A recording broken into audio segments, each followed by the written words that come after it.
Saudara-saudara, firman Tuhan Ibrani 4 ayat 12. Sebab firman Allah hidup dan kuat dan lebih tajam daripada pedang bermata dua manapun. Ia menusuk amat dalam sampai memisahkan jiwa dan roh, sendi-sendi dan sumsum. Ia sanggup membedakan pertimbangan dan pikiran hati kita. Tema firman Allah bagaikan pedang bermata dua. Seorang cucu berkata kepada neneknya, "Nenek, saya merasa membaca Alkitab setiap hari membuang waktu. Saya sering tidak mengerti isinya. Bahkan ketika saya mengerti, saya tetap lupa beberapa hari kemudian. Untuk apa saya terus membacanya, kalau akhirnya saya tidak mengingatnya juga?" Neneknya tidak langsung menjawab. Ia mengajak cucunya ke dapur dan memberikan sebuah keranjang bambu yang biasa dipakai menyaring beras. "Lihat sungai di belakang rumah kita," kata nenek itu. "Ambil air dari sana menggunakan keranjang ini dan bawa ke sini secepatnya." Cucunya itu tertawa. "Itu tidak mungkin, Nek. Airnya pasti bocor sebelum sampai ke sini." "Coba saja," kata neneknya. Beberapa kali cucunya itu berlari ke sungai dan mencoba membawa air dengan keranjang. Tetapi setiap kali kembali, keranjangnya sudah kosong. Ia pun menyerah dan berkata, "Lihat, Nek, tidak ada air yang bisa bertahan di keranjang ini. Sia-sia." Neneknya tersenyum dan menunjuk keranjang itu. "Lihat lebih dekat, adakah keranjang itu masih sama seperti pertama kali kau bawa?" Gadis itu memperhatikan dan menyadari bahwa keranjang itu yang tadinya penuh debu dan bekas beras lama, sekarang sudah bersih dan mengkilap. "Nak," kata neneknya lembut, "membaca Alkitab memang tidak langsung terasa hasilnya, dan mungkin tidak mengingat semua isinya.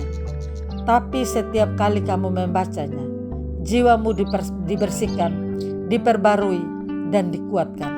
Sama seperti keranjang ini, yang menjadi bersih dengan air yang terus mengalir, begitu juga dengan hatimu." Penulis Ibrani ingatkan betapa kuat daya tembus firman Allah itu.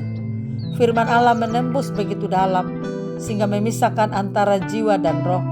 Walaupun di depan manusia kita masih bisa pakai topeng, tetapi di hadapan Tuhan Allah semuanya tidak dapat disembunyikan.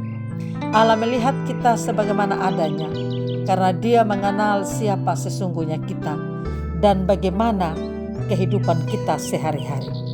Meskipun kita tidak selalu mengingat semua yang kita dengar atau baca dari firman Tuhan, pengaruhnya tetap bekerja dalam diri kita. Ibadah, pembacaan Alkitab, persekutuan bukan hanya tentang mengingat, tetapi tentang membentuk dan memelihara iman. Firman Allah tidak saja berisi undangan yang lembut, tetapi juga mengingatkan, menegur, menasihati dengan tegas.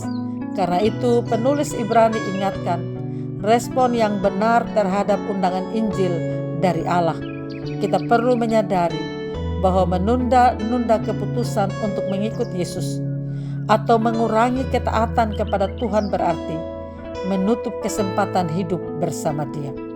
Orang yang mengeraskan hatinya untuk menolak Kristus membuktikan dirinya bahwa dia bukan orang pilihan.